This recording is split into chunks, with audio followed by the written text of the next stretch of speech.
Welcome back to round 2 of the Amin Coffee Chat, where we bring you into our home and behind the scenes of the discussions that we have pretty much every day about our business, Everwood Reserve. Yes, today's episode, we kind of ranged a lot of topics, talked about some major milestones that we've accomplished, and we got into some of the details about our operations of the home, from our care tribe to my dream of having pets in the home. So I hope you guys enjoy it. Let's do it. Coffee Chat number 2. Welcome Amin back. Coffee Chat. Oh, I didn't think of a dad joke for this one. Do you know a dad joke? They have to come to you in the moment. Okay, Right. They have to be punny. It has to be situationally appropriate. All right, we'll have to see if we can come up with one during the course of this episode. Yeah, I think we can do it.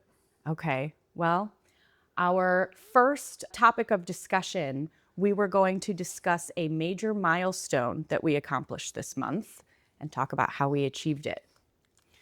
Yeah, it's interesting because we have like 5 different things happening at once on any given moment, any given week. Yep. But obviously the big milestone this past week has been passing $1 million in capital raise. Yes. And we did an early round of funding, friends and family, and grateful to be able to bring this opportunity to people who might not otherwise have access to private equity deals.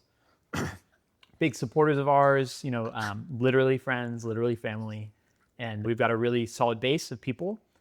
I think it was 13 total people, and each one of them had some type of personal connection to us. So it was not only, of course, a milestone financially, but just being able to bring people in and see how they're passionate about this vision too. Like, that's the most meaningful to me, is that there's people that we love and care about along on the ride with us, right? Yes. Yeah. It's been really humbling, like, to see all of the different support and to know that people are trusting us and know that we will be the quality operators that we're, kind of touting ourselves to be. That has been amazing to see. So yeah, let's keep the momentum going. Yeah. I'm trying to think. There's other milestones too. There's some construction stuff. Maybe you can talk about. Yes. Well, okay. So one of the big things that happened recently is that we've been negotiating these gas pipeline easements that are on the land, and there is an old gas well that's actually been shut in, but we are negotiating with the company basically to abandon a lot of those pipelines, abandon those easements so that we can develop. And it has been months and months of back and forth, literally starting these conversations in January before we even put in the LOI. And now this week we handed it off to the attorneys, and I no longer have to be kind of the middleman and the one communicating. And for me, that actually is probably like the biggest accomplishment recently, because that actually takes a lot of weight off of me, and just, hopefully now we can really get some traction and get that finalized. Yeah, I think it's really difficult. Picture us 12 months ago to think about all the different things that go into the land and how many things could potentially kill a deal on a piece of land. And in Texas, this is super unique, or at least, more prominent here, where there's these gas pipelines. It's an oil and gas city. Houston is probably if it's not the capital, it's close of the country. And Tomball in particular also has its roots in oil and gas. Yeah. Tomball, the city. And that's where we're located. So, this is just an interesting dynamic. In addition to working with the seller, you also had to learn what easements there are. We have a title report that goes back to 1800s. So we have a land attorney that has been awesome, who's helped us even pull together a file on what's the history of this land. It's raw land right now. It's uncleared. It's wooded. It has never been used for the purpose that we're using it. And so there's a lot that goes into just getting it ready. Yeah. And then, not only finding things that could kill the deal, but formalizing all the paperwork and getting the title cleaned up so that not only is it clean when we take ownership, but if ever we choose to move on from it, we can do that without hundreds of years of gunk built up on that title report. Right. Yeah. Just, clarifying and getting the full story and cleaning that up. Yep. So I think it's been fun, and you've been driving this, but it's been fun to see the construction team really hit a stride. Yes. We have our owners reps. So we have, Brett and Chris, we have our mentorship team Then we have Bailey and Blake. They're our day-to-day construction administration managers, owners reps. And like, Yes, I want to shout out Blake and Bailey Yeah. right now from Dunn Construction Management because they have been amazing and they've really been able to kind of take the lead and drive in spaces that I don't feel, maybe I'm not knowledgeable enough to even like know what to ask or know what the different alternatives are for a certain situation. So having them on board has been invaluable. yeah, there's this cool kind of hierarchy, right? Like everyone has their own knowledge and domain. And Yes, like, within our team. and you get to truly be the visionary, which I know is something else we're going to talk about, but like you get to focus on the design elements and like what's going to bring this experience to life for the residents instead of the like minutia of the contract detail. Obviously that stuff is important and being paid attention to, but you get to like go into the role that resonates most with your vision and what you are bringing to this project. Yeah, exactly. And it's been giving me the bandwidth to then go out and network in the community, which is like one of the biggest parts of this project. And that has given me the space to do that. And I've had some really great, fruitful meetings recently with industry professionals here. So, Yeah. yeah, I've really needed that time and space to do that and develop those relationships. They don't happen overnight. And so we need to plant those seeds now so that as we start ramping up and we're getting ready to open next year, those relationships are already in place and it's no problem, having folks trust us with their loved one's care. They'll get on our wait list and they'll know that they want their loved one there because the professionals will be spreading the word.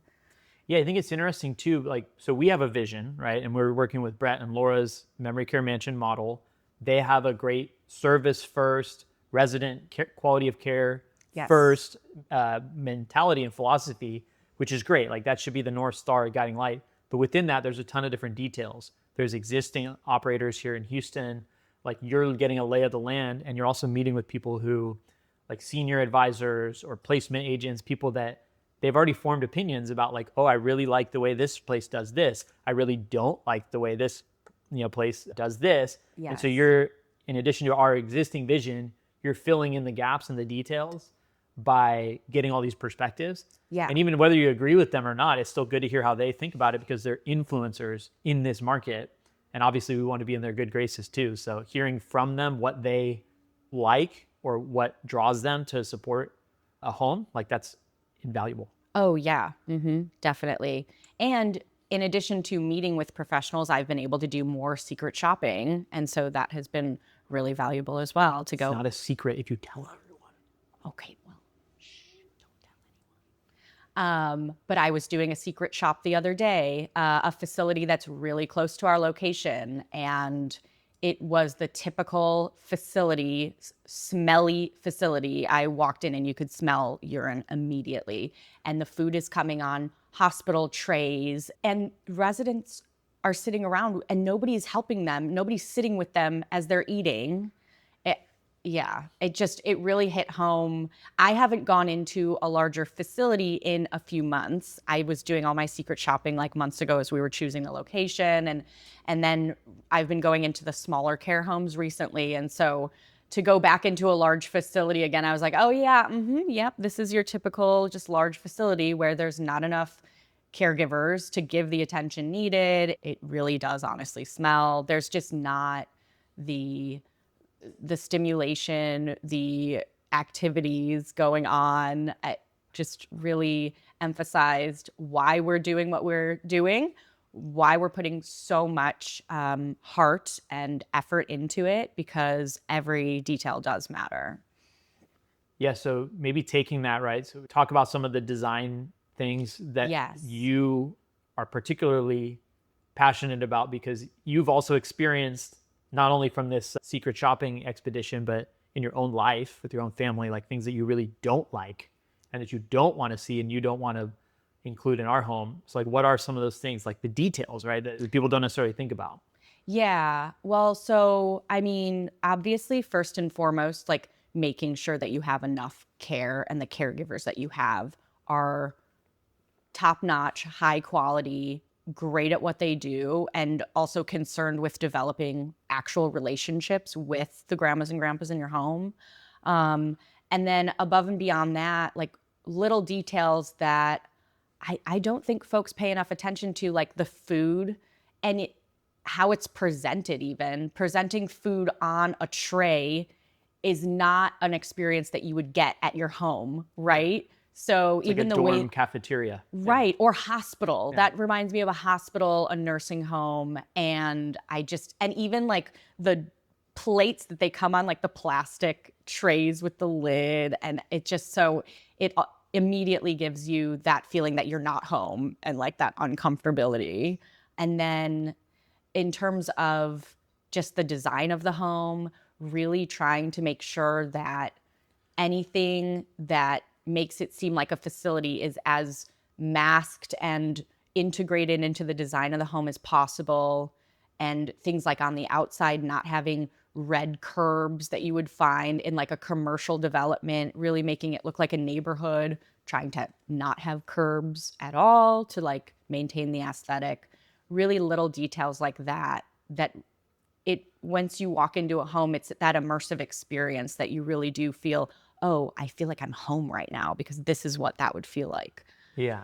Even within the design, there's like the library areas and a couple like visiting spaces because it is 10,000 square feet, which is big, but it's not huge. There's not a Right. ton of different, like the rooms themselves are pretty big, but there's the main common area and then there's the two little social areas in the wing where people can do nice visits and you Hmm. feel like you're at home. Like, in Brett and Laura's, they have like a library style thing and they built one. I don't think they actually smoke cigars there, but they built it to like mimic that aesthetic of like a cigar lounge. And so Yes. you can go sit with your loved one and have what feels like a experience that you might have in your own home or something comfortable instead of a cafeteria table Yes, in a really like, exactly. full fluorescent lit, over brightened room with no artwork on it. Right. Well, it's actually funny you say that, because the facility that I was just in this week, it was so dark.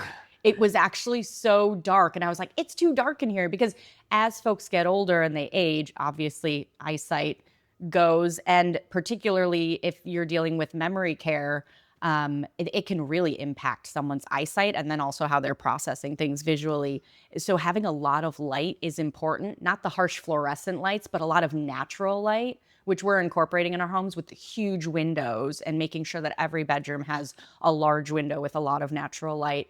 And that was one of the things that I actually noticed about the facility. Was I was like, it's too dark in here. So Yeah. anyway. No, it's interesting. And of course, like the only way we can prove that we can do it better is to really think through all these things and build it Yeah. into the design. This Yeah. is one of the reasons that we wanted to do ground up development is because we can design with all these things in mind from the beginning instead of trying to Yes. Yes. transpose this vision onto an existing property. Anybody who's ever done any renovations at home, it's not only a very disruptive and expensive process, but you're trying to fit something into a building that wasn't designed for that purpose. It can totally Yeah. be done, and we know a lot of people that have done successful conversions and Yeah. remodels. Yeah. But when we really sat down to decide how can we make this vision and address every one of these little details that you're talking about, ground up development was the answer for us at least. Yeah, definitely. I think that a lot of folks minimize the effort that it takes to not only do a renovation on a residential home, but you have to do it in such a way that you're aligning with the regulations for assisted living facilities. A lot of those regulations are like you're putting in a full on sprinkler system throughout the home. There's actually some commercial aspects to like the way that home is going to function. So doing that in a residential home that was built as a residential home, it actually creates more complications. You might end up having to redo the entire electrical system in the home. So when you think about things like that, you think maybe it's better to just do ground up construction, that you control all the variables from the very beginning. Yeah. So Yeah, no, and that's what ultimately drew us to Brett because he also has like we've seen their buildings, yes, right? yeah. They're amazing. Yeah, we want to do that style of home too, like that particular aesthetic with the huge ceilings, lots of windows, the design, the way Laura has done the interiors too. I just absolutely love. It's high quality, it's calming, it's tranquil, and you know that families walk in there and they feel like they like being there. They Yeah. enjoy being in those rooms. So I have a question for you. We're not there yet, but like we're gonna be employing a team, right? But like 10 plus people, probably Yeah. more, Yeah. and which is an incredible from an economic standpoint, from a adding value to society standpoint, that's wonderful. It also comes with challenges. We know staffing is going to be one of the bigger challenges. Yeah. But Yeah, of course. I'm excited personally because I think it's a great way to pour into people. Like, you're providing opportunity, and in our case, we want to create a type of culture that we can, develop people. We can provide them career pathing through our homes if we want, and just like be able to invest that time and energy into people. But you've created a kind of branding for our, so Brett and Laura have the Platinum Angels. That's their people, and we have Care Tribe. I wonder if you Care could talk Tribe. about the vision behind Care Tribe.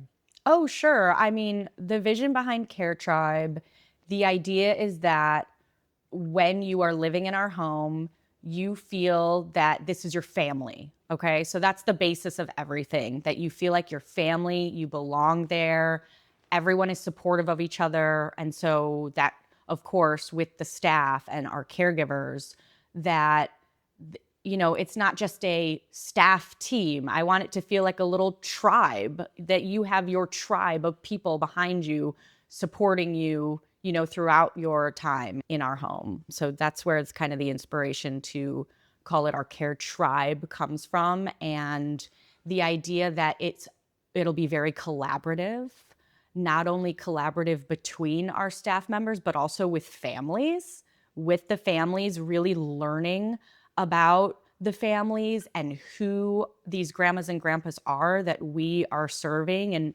hosting in our home, so that we can give the best care possible. Not just the regular, help them get dressed, help them take a bath, help them to eat, but to make sure that they're able to engage in activities that they love throughout the day, making sure that we are bringing in elements of just their favorite things into the home so that they feel comfortable, that they always feel welcomed.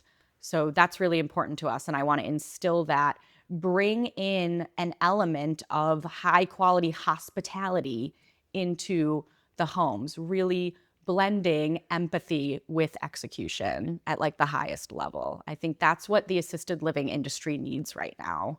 It's interesting. So hospitality, like there are some crossovers between like a hotel, not that we want it to feel like a hotel, but the level of service and the level of thoughtfulness, like, the personalization. When you walk into a hotel, you walk in, it's like, hello, Aaron, good to see you, or whatever, so the version of that in a home-like environment would be more over like understanding, like, what is this person's background, like what are the things they like, maybe asking the family before you bring them in, like, what type of music does this person like? How can you facilitate playing that for them, whether it's in their room or in the common areas? How can we celebrate different cultures that are all coming together?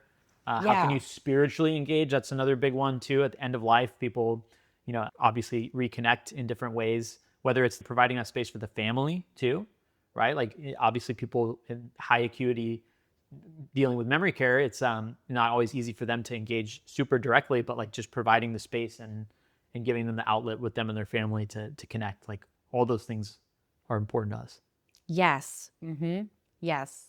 And it's interesting that we both have like somewhat of a background in hospitality, and coming into this space with that perspective, I think gives us an edge. I think it's a positive thing. Personalization. I mean, it's just like, when you meet somebody, or I'll give an example. When we did some calling around to other places, secretly, of course, you have conversations sometimes, and there are several times where the person didn't even ask about our family member. Oh my gosh, yeah. They just like, we have a room available. Yeah, didn't ask anything about them or what we needed for them.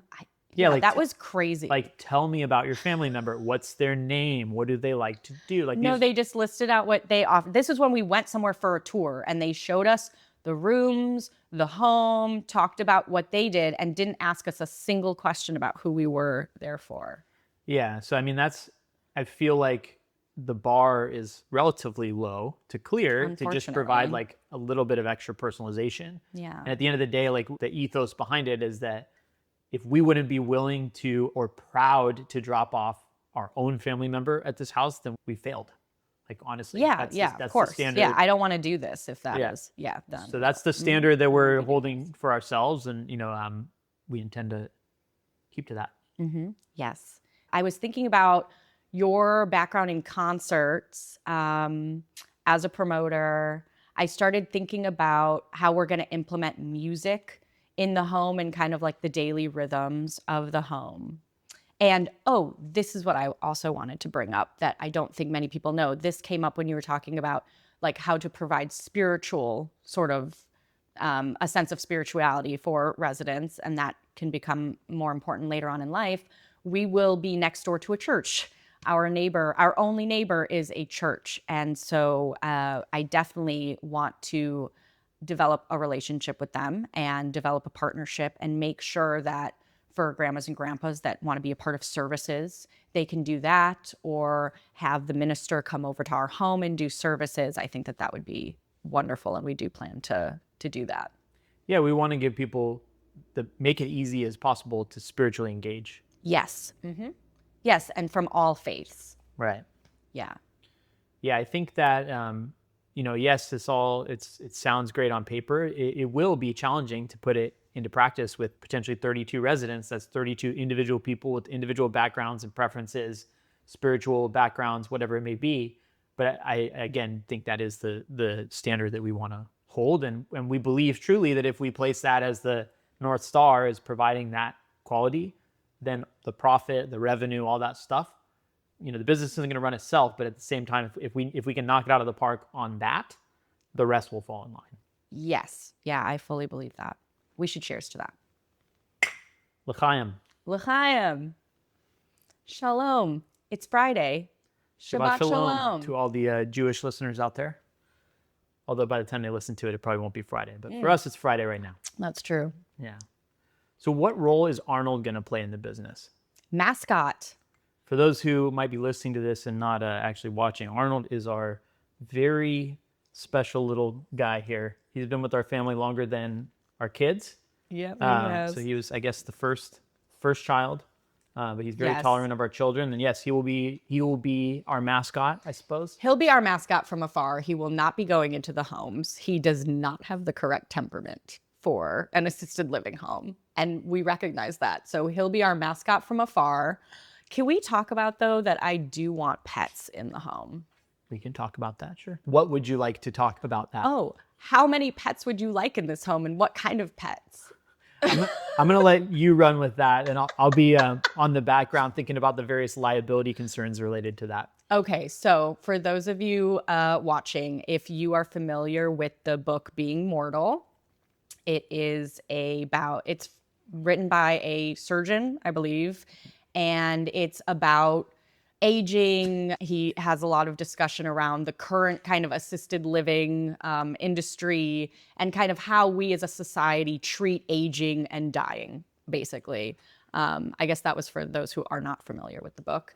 And one of the awesome parts that I really enjoyed reading was about somebody that took over management of a memory care unit and brought in like a parakeet for every single grandma or grandpa there, and then 2 cats per floor and a dog for each floor. And I thought that was wonderful. I love that. What if you only have one floor? So we could do, and I'm not necessarily a cat person. I think we could do a dog, and I think we could do birds in the common areas. Yeah. I think we could start there. I think that could be great. Let's put it this way. I'm open to it. Okay. Especially if it adds value to the residents. That's right, exactly. Because the resident experience is first, and if it adds to that and it doesn't have other liability things that are prohibitive, then yeah, let's do it. Yes, yeah. Always balance. Just a peek into the dynamic. I actually truly appreciate this about working on this with you, though, is that I would never in a million years have thought of that, right? So I think the vision and the creativity. You can come up with the framework, right? This is what we were just talking about before. You can build a beautiful house. You can advertise for memory care. You can staff. You can train. But that personalization and that thoughtfulness and that vision element, that comes from the top. Yes. Right. So you are the CEO of this business. You're the visionary, and paying attention to those details, and then permeating it down through the culture of our all our staff, all our partners, communicating that out, like that stuff makes a big difference. I wholeheartedly believe that. And so that's another point that we wanted to talk about in this discussion, is that we wanted to make it clear to everyone that we are going to be operating the home. So it will be family owned and operated. And that is how it's going to be. We're not going to sell to some corporation to start managing under our name. We would not do that. Everwood Reserve will be a family operated business. Yeah, I mean, I think we're doing this. It's a ton of effort. It's a ton of opportunity cost, right? Like we're doing this in lieu of you going to a different type of job. Like we've really rearranged the next decade of our life to be able to facilitate and lean into this vision. We believe it will add value to the community. It will provide something that we know is much needed. And we want to be a part of that. We don't want to just capitalize on the financial opportunity. We want to actually be part of the vision of bringing that to life and the impact that it can have in the community. Yes. And the only way to do that is to be involved. Yep. Whether or not this goes beyond these 2 homes, which we currently believe it will, the impact even of those 2 homes alone is going to be significant. And we know, like, for anyone who hasn't spent the last 10 months deep in the data, like we have, like the issue is not going away anytime soon. Like there's already a shortage that is much greater than even we individually could ever meaningfully chip away at, but it's one house at a time, one set of beds at a time. And, we want to be available to meet this major need for senior care that's going to happen over the next couple decades. Yes. And we want to do it differently. We want to elevate the industry. And if other operators, follow soon, we'll have a country full of assisted living homes that are high quality and that people want to live in. And like, that would be amazing, because that helps solve this issue of currently we do not know where grandmas and grandpas are going to go. So if we could be part of that solution, that's for me what motivates me and like hits at my heart for this project. Amen. I think that's a pretty good spot to wrap it. Okay. Yeah. This is a great conversation. Yes. I enjoy these. Thank you. We'll catch you next time. Yep. Thanks, everyone. See you next time. Hey, everyone. We're Andrea and Aaron Amin of Everwood Reserve Assisted Living Community. Tonight, we're going to be hosting a special webinar for potential investors interested in getting involved in Everwood Reserve. It'll be at 6 p.m. Central. And if you're watching this after the fact, you can still catch the replay. If you want to RSVP or get more information, go to everwoodreserve.com. We'll see you there.